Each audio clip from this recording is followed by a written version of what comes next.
Have you heard the saying that the body doesn't lie? Well, this is the reason why, as we are trying to find balance during these strange and unpredictable times, that we have to include the body in this work of finding balance. Because the mind can make up things. It can make us believe that we feel a certain way when we really don't, but our body always tells the truth. And hence the reason when you are trying to explore biases, trying to interrogate oppression, that you must include the body and the mind together. And whenever I run my workshops, I often get asked the question, well, I'm feeling something, Lisa, but why am I feeling something in my stomach? But then when I start writing through another memory, I feel it in my head. Or if I start writing through another memory, then my limbs start to exhibit something. And the reason why there are different symptoms depending on the oppression you're working through has everything to do with the chakras. Let me show you. I've been studying chakras for a while. And so I was ready when that attendee asked that question. I was ready. You see, when we're doing this work inside the workshop rooms, it's essential that we use pen and paper. And the reason being is because there is a tactile or sensory experience that occurs when you're writing the words through a pen on a sheet of paper. What I love seeing happen in these workshop spaces is like someone would be writing and they were normally quiet the entire time, and all of a sudden they start coughing, uncontrollable coughing or sneezing. One of my other things that I see in the workshop spaces that I run is people start squirming in their seats as they're writing, or they will stop, put the pen down, they'll stop writing, put the pen down, and then shake their hand or massage the palm of their hand. And this is all signals that the body is being invited into this process of unpacking. And so the chakras, there's 7 of them. And depending on the clues or symptoms that appear, it can tell you which chakra is being impacted. And it can guide you towards the questions that you need to ask so that you work through that particular issue. Now, before I share more, here's a caveat. If you have a medical issue, you need to see a doctor, because I'm not giving medical advice here.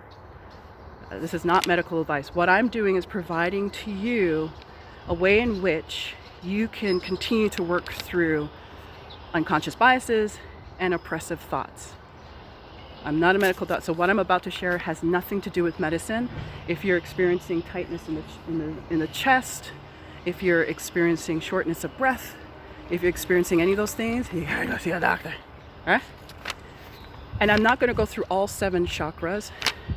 I will, though, go deeper when we do the live reflective writing sessions. In fact, if you go to reflectivewritinglive.com, you can enter your info and get some preliminary information on the live sessions that I'll be hosting. Anyways, more about that in a moment. Okay. So there's 7 chakras. The root chakra is the center of safety, security, and stability. The sacral chakra, represented by the orange, is the center of openness, creativity, and curiosity. The solar plexus chakra is the center of confidence, courage, and enoughness. The heart chakra is the center of happiness, love, and empathy. Throat chakra is the center of speaking truth, honesty, and communication. Third eye chakra, which is around the forehead, is rooted in intuition, imagination, and focus. And the crown chakra is the center of peace, spirituality, and knowingness. All right. So during these unpredictable times, uncertain times, we may be experiencing different symptoms. And for example, money. A lot of people are worried about money during this time. Either they've lost their jobs or they're dipping into savings and it's becoming really, really, really uncertain. Money is associated with power. Power is rooted in the solar plexus. That's where ego lies. And that's why when people are working through privilege, especially white privilege, Oftentimes the symptoms that start popping up is queasy stomach, diarrhea, gassiness, feeling bloated. All right, that's what I see in my workshops. So when I hear that reaction, oh, my stomach feels queasy, I know that the privilege that they're trying to work through, they're holding back. And it's the solar plexus that's being impacted, because that's the center of self-esteem, power, privilege, and so on. And so if you're struggling with money, and money is a worry for you, chances are some of the clues that your solar plexus is blocked is that you're experiencing queasy stomach, diarrhea, gassiness, bloatedness, and so on. And so the questions you need to ask yourself are, what am I afraid of losing? What power did I think I had that I think I'm going to lose? Now, the root chakra is another chakra I want to talk about, which is huge. And this has everything to do with being locked down and feeling as if you're trapped. And the root chakra, because it's a center of safety, security, and stability, we believe that being locked down and being holed up in our homes, the government telling us to stay inside, that's supposed to be for our safety and protection. However, listen to me closely, however, if you have had an experience with being locked down in any way, maybe it's an ancestor, whether living or passed on, who has gone through lockdowns as they were growing up. Maybe there was military lockdowns that were always happening, and that brought a very negative experience. Perhaps being locked down is not being able to explore your purpose. Perhaps you chose a career that mom and dad wanted. They said, we'll pay for this if you do this. And you did this and you're still not happy. But, and so you're feeling kind of trapped. Another sense of feeling locked down is not being able to go out and explore. That could be a sense of feeling locked down. And so you're not feeling safe. You're not feeling secure. The messages from your government keep changing all the time. And so all of these are impacting your root chakra. And some of the clues that your root chakra is being affected: tingly toes, wobbly legs, achy lower back, maybe your joints are swelling, or maybe you have some twitchy muscles.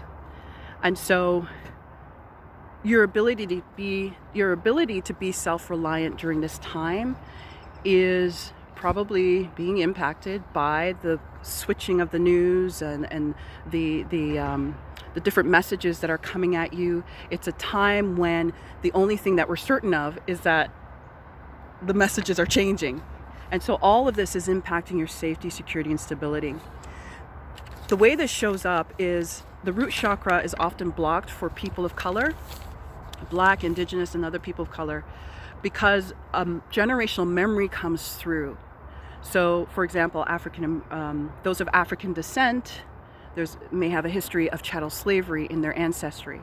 Perhaps Jewish people, a person of Jewish descent, has the Holocaust in their ancestry. They did not experience it, but someone in their ancestry did.